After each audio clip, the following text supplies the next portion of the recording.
Alright, so yun, isang magandang araw sa atin mga kamamay, no? So yun, updates tayo ngayon mga kamamay at medyo ilang araw na tayong hindi nakapag-updates, no? Tungkol sa mga biyahe ng barko or sa mga barko na nandito. So ito na nga po mga kamamay, si Dusi, no? Saktong nagpapasakay mga kamamay ng Masbate. So may Masbate ngayon, ayun, tuloy ang biyahe sa Masbate. At nung isang araw ay nag-cancel po sila gawa ng nagkasakit si Dusi, no? Nagkaroon ng lagnat.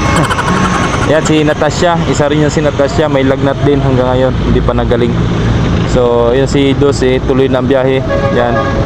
So ito si Maria Beatriz, paalis din niya ngayon, alas 12.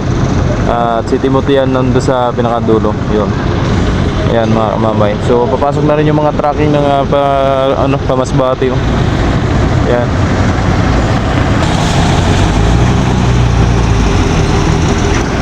Medyo makulimlim ngayon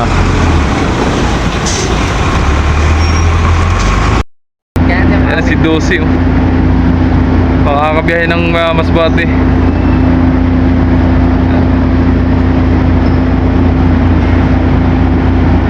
Si Shete nandiyan pa rin Di pa nakabiyahe Yan si Nuebe. Si Ocho pala yung umalis kanina.